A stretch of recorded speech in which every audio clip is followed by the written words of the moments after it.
بسم الله الرحمن الرحيم. الحمد لله والصلاة والسلام على رسول الله وعلى آله وصحبه ومن والاه، وبعد. خصائص شهر رمضان. ما بزانین مانگی ڕەمەزانی پیرۆز تایبەتمەندیەکانی چییە؟ بێگومان ئەو مانگە پیرۆزە کۆمەڵێ تایبەتمەندی خۆی هەیە. أبو هريرة رضي الله رحمة خويله بفرمي أن النبي صلى الله عليه وسلم قال: إذا دخل رمضان فتحت أبواب الجنة وغلقت أبواب جهنم وسلسلت الشياطين. متفق عليه. أفرميت بيغمري خواه صلى الله عليه وسلم كاتك مانجي رمضاني بيروز ديت فتحت أبواب الجنة، درجاكاني بهشت دكرينو. درجاكاني بهشت لچان حالتك أكريتو بو إنساني باوردار. حالتي يكم بيغمري خواه فرمي عليه الصلاة والسلام: تفتح أبواب الجنة كل يوم اثنين وخميس. أفرمي لهمو روجاني دوشم بينشم درجاكاني بهش دكرينو، هر همو درجاكان بهش دكرينو. فيغفر الله لكل المسلمين. خوي تعالى لهمو كسيك خوش بيت يعني فيغفر الله لجميع الناس. خوي تعالى ليخوشبوني خوي بو همو كسي داقريت إلا بو دو كزنبت. يكم يعني إنساني مشرك، إنساني بباور، خوي تعالى لي خوشنا بيتا توبة نكات. والذين لا يدعون مع الله إلها آخر ولا يقتلون النفس التي حرم الله إلا بالحق ولا يزنون ومن يفعل ذلك يلقى أثاما. كواتا إنساني مشرك خوي تعالى قتلي خوشنا بيت هركسك إنه من يشرك بالله فقد حرم الله عليه الجنة. ودوميا المشاحن، مشاحن أو كسيا لقلب راكي خويا قصناكات، لقلب راكيا مسلمانة وخويتي لسريق منهج لسريق ريبازن أداة تكتا سلام لناكت. خوي تعالى أفرمي أنظروا هذين حتى يصطلحا. أمدو أنا راقرن هتاكو شاك بنو إصلاحكا. أما طبعا أقر بيتو خطاي هردو شام بيت بلام أويتر هر بيتا بيشو أو هر بركاتا أولاوا أو كاتا أوي بران بركتا هم بارا بيت. كواتا درقاكاني بهشت لروجاني دوشو بينشم كرينو. ودرقاكاني بهشت كاتيك إنسان دزنيوجي جوان هلاقريت لدواي دزنيوجكي سنة بلي أشهد أن لا إله إلا الله وأن محمدا عبده ورسوله. أم دعاء بكيت بيغمري خواه فرمي عليه الصلاة والسلام هر كسي أم دعاء خوينا لدواي همو دزنيوجك إلا فتحت له أبواب الجنة الثمانية.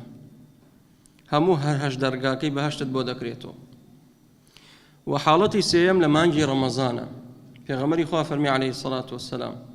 كاتيك مانجي رمضان دي درقاكاني بهشت دكرينو. يعني درقاي رحمة طاعة شاككاري آسانة بيت چونك لو مانغا شياطين كوتو زنجير كرين ودرقاكاني جهنم دا آخرت. يتعلق بهذا الحديث فوائد. فائدة كم من خصائص هذا الشهر الكريم أنه إذا دخل رمضان يعني أنه إذا دخل فتحت أبواب الجنة فلم يغلق منها باب. أفرميت يشكل خصوصيات أمانغا أويا لا أولين شوي ياخذ لأولين روجي أو مانغا درقاكاني باش دكرينوا ودرقاكاني دوزخ تيدا دا دخرين وشياطين كوتو زنجيرو بندكرين. أمشيان نشانيك بو هاتني مانجي رمضان كدرقاي بهش دكريتوا همو أهلي آسمان أزانن أو مانجي رمضاني بيروز بدرجاي مانجك درقاكاني باش دكرينو. وباورداران مسلمانان لسر زوي كاتيك مانجي رمضان ديت استشعاري أواكن وهست بو مانجا بيروزاكن ودلخوشن ورفرحي خويان دربرن بهاتني أو مانجا بويا سێرەکەی ئەوانش دڵخۆشە بن و ئەهلی سەر زەویش لە خۆشیدان چونکە دەرگاکانی بەهەشت ئەکرێنەوە لەو مانگە کەواتە لەو مانگە دەرگا کە کرایەوە یعنی تکثر فيها الطاعات طاعت و چاکەکاری تێیدا زۆرە بێت لە مانگی ڕەمەزانە بینی خەڵکێ زۆر خەریکی قورئان خوێندنە قورئان ختمەکات خەڵکێک لەوەی پێش ڕەمەزان سێرەکەی ناهات بۆ جەماعەت یان تەمەڵ بووەتیایە لەوانەیە 2 فەرز هات بێت 3 فەرز نەهات بێت بەڵام لە مانگی ڕەمەزان سێرەکەی گورجترە چالاکترە 5 فەرزە دێ بۆ مزگەوت ئەو مانگە مانگی تاعەتە خەڵک لەو مانگە قورئان نەخوێنێ لەو مانگە دێ بۆ مزگەوت لەو مانگە سەدەقە و خێر زیاتر ئەکرێ لەو مانگە زەکاتی ماڵەکەی دەرەکە لەو مانگە خەڵکێکی ڕوا بۆ عەمرەکردن پێغەمبەری خوا فەرمی عەلەیهی سەڵات وەسەلام عەمرەکردن لە مانگی ڕەمەزان تعدیل حەجەة معی وەکو وای حەجێک لەگەڵ پێغەمبەری خوایە کرد بێ صلى الله تعالى عليه وسلم فائدة دوم أن الشياطين جميعا أو مردتهم يصفدون بالسلاسل والأغلال تعظيما لهذا الشهر الكريم شياطين كوتو زنجير أكرن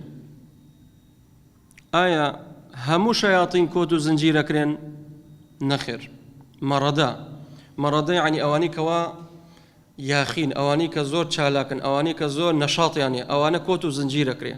وإلا شيطاني قرين أويك نقيض له شيطانا فهو له قرين دائما لقلطايا أو كوتو زنجير ناكرت قد كوتو زنجير ناكرت ها أبيني خلشيك لك هكا وما يجي رمضان جديا خلشيك هر تاوانا كات هر خليشي عار خوار نكيتي هر خليشي بدروشتي خويتي أي شون ما يجي رمضان ألين شياطين كوتو زنجير كريت بلا كوتو زنجير كريت بلام همو شياطيننا أواني كوا زور ياخين أواني كوا زور نشاط يعني أوانا كوتو زنجير كريت وإلا هندي شياطين أمانيت بتايبت أوي لقلتها دائما بلقمان شيا أم سليم ياخذ صفية خزاني في غمر إخوة صلى الله عليه وسلم لما يجي رمضاني بيروز في غمر إخوة عليه الصلاة والسلام دا اعتكاف أبو دا شوي أخير سنتي في غمر إخوة صلى الله عليه وسلم وايا دا شوي أخير أمايا وهر دا شوكا دا روج دا شوكا لنا ومزقوت أمايا وخيميش يلا واسي يعني دا كتا لنا أخيمي بأخوي عبادتي أكرت أو اعتكاف كردنا لسوچێک لە سوچەکانی مزگەوت تۆ بۆ خۆت بێ ئیعتیکاف بکەیت بمێنیتەوە تایە کاتێک ئەم دەشەوە یەکێک لە خێزانەکانی سەفیە هات سەردانی کرد کە سەردانی کرد سەعاتێک لای دانشت دوایی ویستی بڕاتەوە شەو بوو پێغەمبەری خوا صلی الله علیه و سلم بەڕێی خست کە بەڕێی خست هەردووکیان وەستا بوون لە بەردەم دەرگای مزگەوت دوان لصحابة ردبو دوان لصحابة ردبو پیغمبری خوا صلی الله علیه و سلم لەگەڵ دایکە صەفیە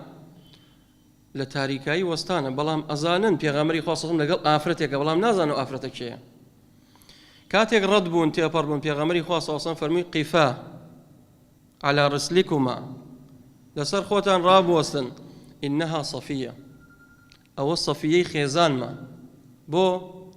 بۆی گومانی خراپی پێ نەبن نەک بڵێن ئەمە ئافرەتە چیەکە لەگەڵ پێغەمبەری خوا صلی الله علیه و سلم کاتێک وای وت ئەم دوو سەحابەیە فەرموویان سبحان الله ئەی پێغەمبەری خوا صلی الله علیه و سلم بۆ ئێمە گومان خراپت پێ بین فەرمووی نا إن الشيطان يجري من بني آدم مجرى الدم فەرمووی شەیطان لە ناو دەمارەکانی ئینسان دێتوە ڕوات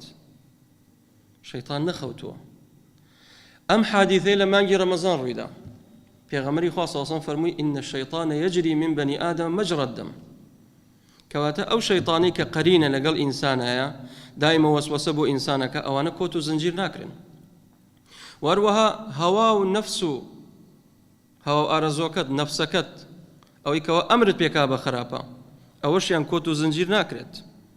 بۆیە ئەبێ ئاگاداری نەفسی خۆشت بیت چونکە ئینسان هەم شەیطان دوژمنێتی هەم نەفسەکەی خۆشی وإن النفس لأمارة بالسوء بوي خلشيكيا لما نجي رمضان سيرك الشيطان بس راوته بلام خاضع بو شيطاني قريني لوي أوجان نفسك شي أمري بيبكا بقصيكات بەڵکو بگرە شایاطینی جن بەسراونەتەوە ئەوجا شایاطینی ئینس دێنە پێشەوە خەڵکانێکن لە ئینسانەکان ئەوانش شاگردی شەیطان لەسەر زەوی نواب و ئیبلیس جێنشینی شەیطان لەسەر زەوی زۆرە هاوڕێی خراپ ئەبێ وریای ئەوانش بیت بۆیە ئەو مانگە هەوڵی ئیستیغلالکەی بە تاعەت و بە چاکەکاری وئیلا ئەو شەیاطین هەندێک لە زانانە فەرموون بە ڕۆژ ئەبەسرێنەوە بەڵام بە شەو بەڕەڵاکرن لە فەتح الباری وەکو ئیمامی ابن حەجەر عەسقەلانی باسی دەکا فەرمێ بە ڕۆژ ئەبەسرێنەوە ئیلا بە شەو بەڕەڵاکرێن هەندێکەڵێن نە ئەو شەیاطینانن کەوا یەستەریقونە السەمع ئەوانی کاچنە بان شان یەکتری ئەیانەوێ لە غەیب بزانن کەلیمەیە بدزن خوای پەروەردگار بشیهاب ثاقب لیانەدا و ئەیان سوتێنێت وإلا أقوالي زوري لسر بلان قولي راجح أو بك التفصيل من فإذا فائدة سيم كأخيرة شرع الله تعالى الصيام في شهر رمضان لتحقيق التقوى خواهي تعالى بوتي روجي فرز كل مانجي رمضان بوي إما بتقوى بين بوي تحقيق تقوى لو مانجي بكين كواتا أنفر مديا بيان لثلاثة أسباب من أسباب التقوى في رمضان سي هوكار لهوكاركاني تقوى لمانجي رمضان فرمي فتح أبواب الجنة فتحت أبواب الجنة درقاكاني بهشت أكرينو درقاكاني بهشت بچي أكريتو بتقوى كواتا بيتو أوند تقوات هبيت بو أوي درقاكاني بهشت بود بكريتو بچي تبهشتو بإذن خوي تعالى وإغلاق أبواب النار يعني النيران كواتا بي لخواي قورة بترسيد کاری نەکەی کەوا مستحقی ئاگری دۆزەخ بیت چونکە دەرگای دۆزەخ داخرێت دەرگای دۆزەخ داخرێت وتصفد الشياطين أو دجمني كوا دجمني مروفاياتية إن الشيطان لكم عدو فاتخذوه عدوا خوي تعالى فرمي بكن بدجمني خوتان أوش نشاطيا نامن لمانجي رمضان كواتا أسباب مغفرة ليخوشبون لو مانجا زورا هولدا خوای گەورە لە خۆت ڕازی بکە کەواتە چاکەکردن و تاعەتکردن و چاکەکاری لەو مانگە زۆر ئاسانە جیاوازە لە مانگەکانی تر بۆیە ئەو مانگە ئینسان هەوڵدا قۆڵی لێ هەڵماڵێت و زیاتر تاعەت و چاکە بکات بۆی خوای تەعالە لێی خۆش بێ داواکەم لە خوای تەعالە بە ناوجوانەکانی بە صیفاتە بەرزەکانی لە هەموو لایەکمان خۆش بێ و ئەخیری هەموو لایەکمان خێرکە وصلی الله وسلم على نبینا محمد